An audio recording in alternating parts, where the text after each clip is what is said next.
أعوذ بالله من الشيطان الرجيم بسم الله الرحمن الرحيم ليس لك من الأمر شيء أو يتوب عليهم أو يعذبهم فإنهم ظالمون ولله ما في السماوات وما في الأرض يغفر لمن يشاء ويعذب من يشاء والله غفور رحيم.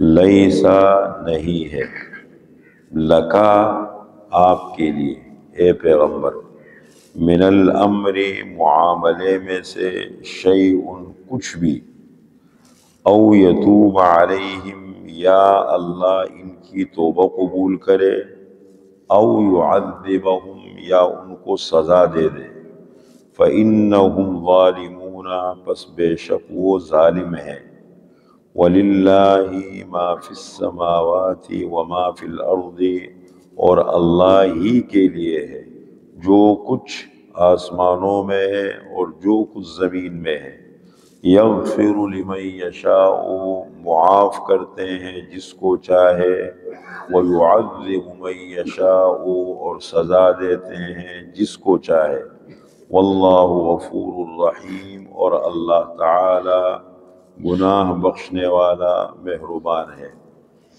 یہ دو آیتیں ہیں سورہ آل عمران کی 128 اور 129۔ غزوہ احد کا ذکر شروع ہوا ہے، غزوہ احد بیچ میں یہ 5 آیتوں میں غزوہ بدر کا ذکر ہوا، پھر غزوہ احد کا ذکر شروع ہو گیا۔ ان 2 آیات میں بھی غزوہ احد کا ذکر ہے۔ دیکھیں غزوہ احد کفر اور اسلام کا دوسرا بڑا معرکہ ہے، اس سن 3 ہجری میں شوال کے مہینے میں پیش آیا۔ مسلمانوں کی تعداد تھی میدان جنگ میں 700، کفار کی تعداد تھی 3000۔ آپ صلی اللہ علیہ وسلم کو جب مدینہ منورہ میں اطلاع ملی کہ کفار نے لشکر اکٹھا کیا ہے اور ہر قسم کے ہتھیار سے لیس وہ مدینہ منورہ کی طرف نکل چکے ہیں، تو آپ صلی اللہ علیہ وسلم نے ہنگامی اجلاس طلب کیا، صحابہ سے مشورہ لیا۔ آپ کی ذاتی رائے یہ تھی کہ ہمیں اندر رہ کے مقابلہ کرنا چاہیے، باہر نہیں نکلنا چاہیے۔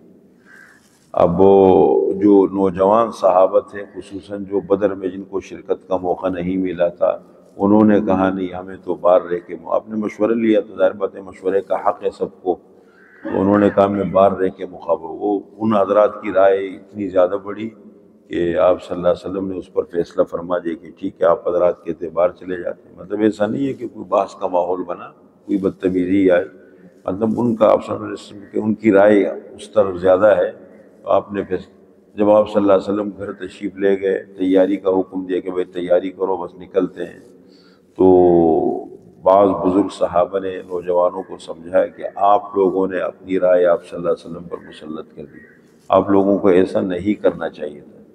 آپ صلی اللہ علیہ وسلم جب آپ دیکھ رہے تھے کہ ہم کو اپنی چاہت یہ ہے اس پہ چلنا چاہیے تھا، ان کو احساس ہوا، دوڑے آپ صلی اللہ علیہ وسلم کی طرف گئے کہ اللہ کے رسول آپ جو بہتر لگے آپ وہ کرے، ہم اپنی رائے واپس لیتے۔ آپ صلی اللہ علیہ وسلم اس وقت زرہ پہن چکے تھے، تو آپ نے فرمایا کہ دیکھو نبی ایک مرتبہ جب زرہ پہن لیتا ہے پھر اس کو اتارتا نہیں ہے، اب چلو نکلو اللہ کا نام لے کے۔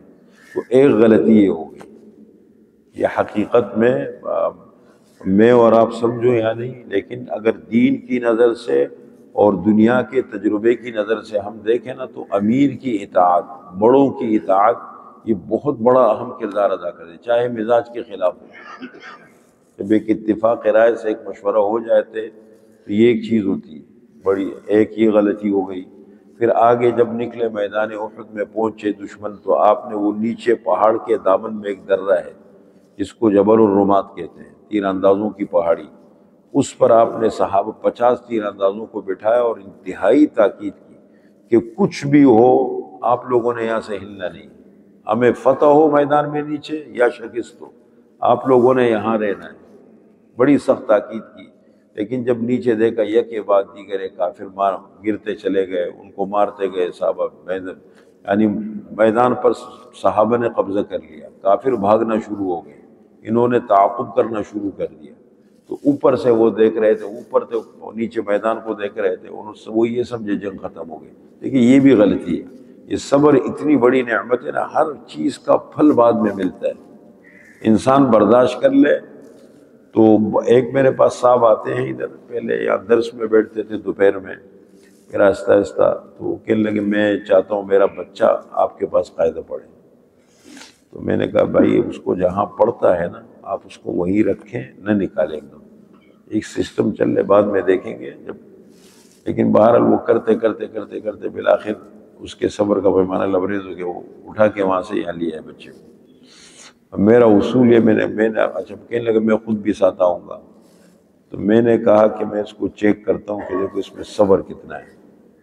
چھوٹا سا بچہ ہے بالکل، والد ساتھ آتے ہیں، وہ آ جاتے نیچے بیٹھتے، کبھی اوپر کمرے میں ہوتا ہوں تو دونوں میرے پاس آ جاتے، سبق سنا لیتے ہیں۔ اب وہ میں اس کو چیک کرتا رہا کہ دیکھ ماشاءاللہ وہ اتنا اپنے بچے کے لیے فکر مند ہے نا کہ اس کے صبر کو دیکھ کے میں نے کہا یہ واقعی بچہ۔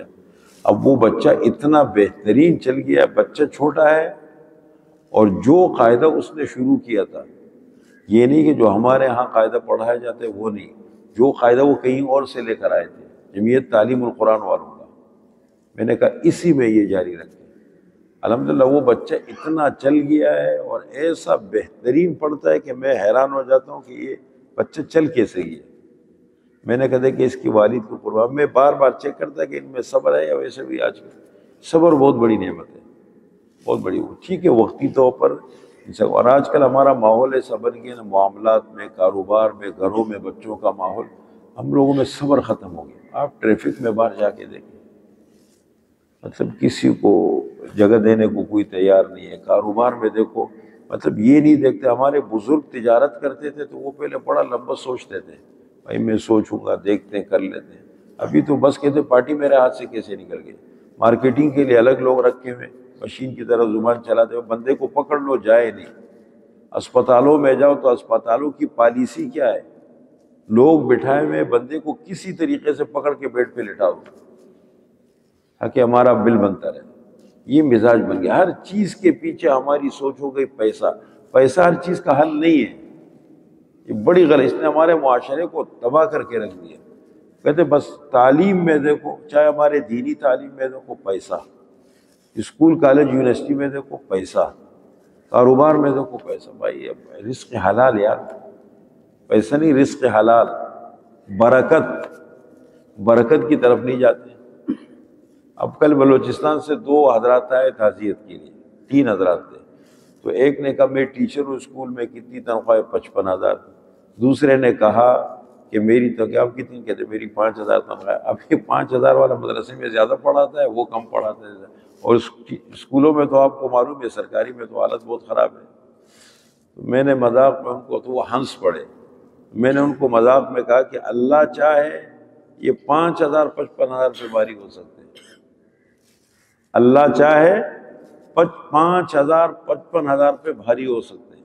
سوچ بدل گئی، ذہن بہت زیادہ بدل گیا، تربیت ہماری ایسی عجیب سی ماحول میں ہو رہی ہے نا، بس وہ دنیا کی محبت بہت زیادہ آ گئی۔ تو یہاں پر کیا ہوا، جب بٹھایا تو وہ اوپر سے صحابہ یہ سمجھے کہ شاید میدان خالی ہو گیا، وہ تو ان کے امیر تھے حضرت عبداللہ ابن جبیر۔ انہوں نے کہا بھائی دیکھو اللہ کے نبی نے ہمیں کہا تھا کہ تم نے ہلنا نہیں ہے یہاں سے، آپ لوگ مت اترو۔ کہنے لگے نہیں، وہ اللہ کے نبی کا مقصد یہ تھا کہ وہ جنگ ختم نہ ہو، جنگ ختم ہو گئی، مال غنیمت جمع ہو رہے، چلو۔ 40 بندے اتر گئے، 10 رہ گئے۔ خالد ابن ولید نے اس وقت مسلمان نہیں ہوئے تھے، 300 بندوں کو لا کے اوپر سے حملہ کیا، جہاں سے خطرہ تھا وہی ہو گیا۔ وہ نتیجہ کیا نکلا، مسلمانوں کی اپنی غلطیوں کی وجہ سے اسلام نقصان پہنچا صحابہ کو۔